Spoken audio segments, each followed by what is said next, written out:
Good morning और आज स्वागत है वापस से हमारे कोच राजेंद्र गोंछल जी का हमारे इस कॉल पे। मैं कोच शशांक। और आज का जो सवाल है वो ये है कि यूरिक एसिड क्यों लोग डरते हैं प्रोटीन खाने से, और क्या सच में यूरिक एसिड का कोई रिलेशन है या फिर बस एक मिथ है जो सोसाइटी में फैला हुआ है प्रोटीन को लेकर। सर। बिल्कुल शशांक जी, आपका सही क्वेश्चन है। एज ए कोच हम भी ये इस क्वेश्चन से हम सामना करते हैं। लोग बोलते हैं प्रोटीन से यूरिक एसिड बढ़ता है ना। लेकिन ये एक मिथ है, लोगों की ओपिनियन रहती है ना। अक्सर यूरिक एसिड का जो मेन रूट है, जैसे हम जो भी खाना खाते हैं तो उसके मेटाबॉलिज्म प्रोसेस के बाद में जो एंड प्रोडक्ट बचता है, अगर हम बॉडी को हाइड्रेट ना रखें या हमारे जितने पानी की रिक्वायरमेंट है अगर हम उतना पानी नहीं लेंगे, तो वो क्या है, छोटे छोटे क्रिस्टल के फॉर्म में डिपॉजिट होना स्टार्ट हो जाता है। तो एक फर्स्ट ये है। उसके बाद में जो हमारी जितनी कैलोरीज की रिक्वायरमेंट रहती है उतना हम खाना खाते हैं तो बैलेंस करता है। इसी तरीके से हमारी प्रोटीन की भी एक मात्रा रहती है कि हम आरडी के अनुसार इतना प्रोटीन लें। तो उससे अति में जब ज्यादा प्रोटीन लेते हैं तब यूरिक एसिड बढ़ता है। हाँ, कुछ प्रोटीन से यूरिक एसिड बढ़ता है जिसमें नॉन वेज सोर्स से हम देखें रेड मीट है ना।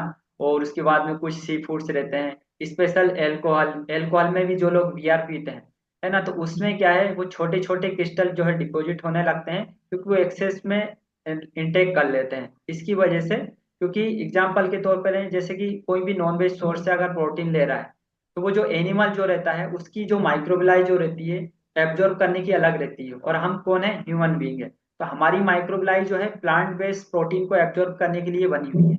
लेकिन जो लोग नॉन वेज सोर्स से लोग लेते हैं तो वो क्या है, हमारी माइक्रोबिलाई उसको सपोर्ट नहीं करती है और वो प्रॉपर एब्जॉर्ब नहीं कर पाती है, और वो छोटे छोटे क्रिस्टल के फॉर्म में जमा हो जाता है। इसकी वजह से यूरिक एसिड की प्रॉब्लम बढ़ने लगती है, और हम उससे इससे कनेक्ट कर लेते हैं कि यूरिक एसिड की प्रॉब्लम प्रोटीन से बढ़ रही। प्रोटीन से नहीं, हम या तो नॉन वेज सोर्स से ले रहे हैं, या दूसरा जो है हमारी जितनी प्रोटीन की जरूरत है उससे हम ज्यादा ले रहे हैं, क्योंकि हमारी माइक्रोबिलाई एक बार में 20 से 25 ग्राम प्रोटीन ही एब्जॉर्ब कर पाती है।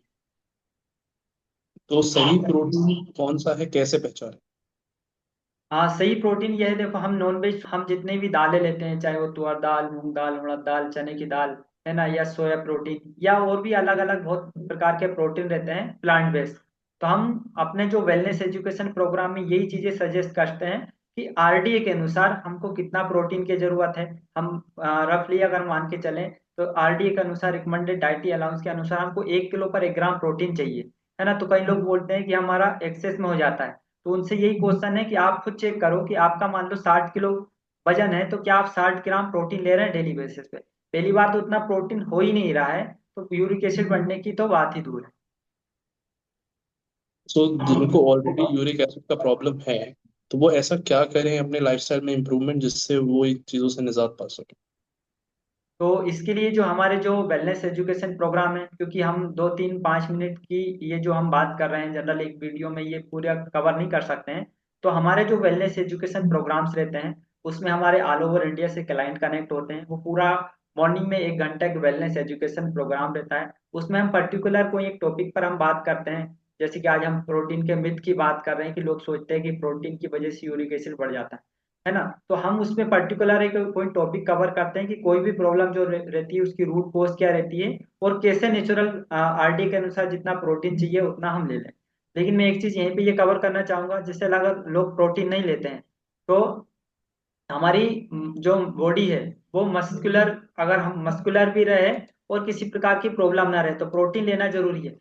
लेकिन अगर हम प्रोटीन नहीं लेंगे तो हमारी स्केलेटल मसल मास के अलावा हमारी बॉडी में जो कार्डियक मसल है, स्मूथ मसल्स है, तो ये अगर हम प्रोटीन नहीं लेंगे तो ये मसल मास वीक होगी। मसल मास वीक होगी तो हमारे joint pain, muscle pain, back pain ये चालू होने लगता है। एनर्जी नहीं रहती है, थकान होने लगती है ना। उसके बाद में मल्टीपल प्रॉब्लम होना स्टार्ट हो जाते हैं।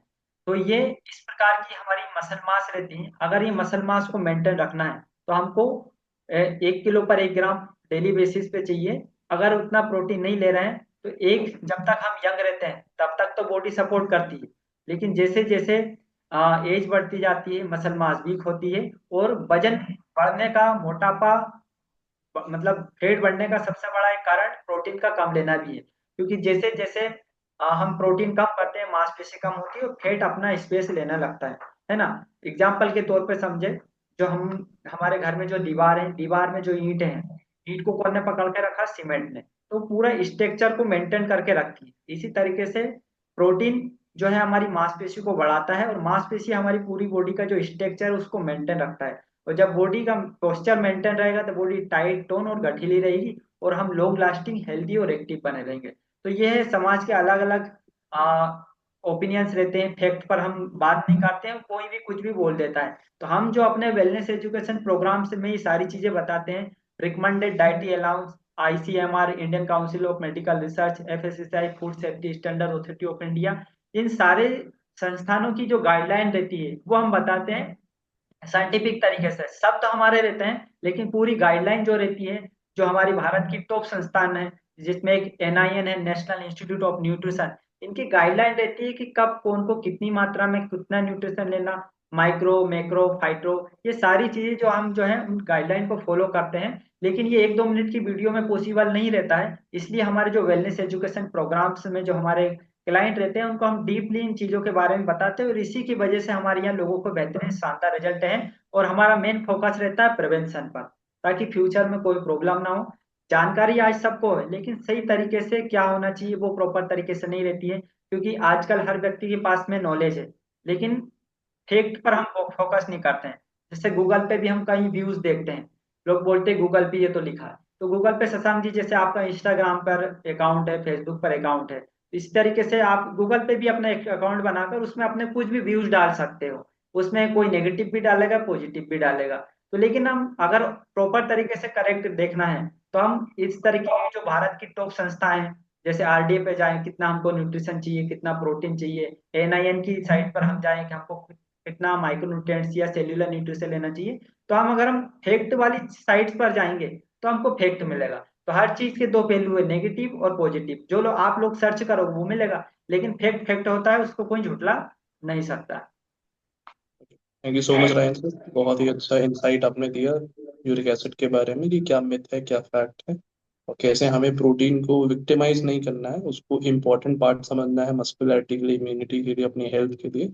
और यूरिक एसिड प्रोटीन का ना होके गलत तरीके के प्रोटीन सोर्सेज या प्योरेंस की वजह से होता है। Thank you so much.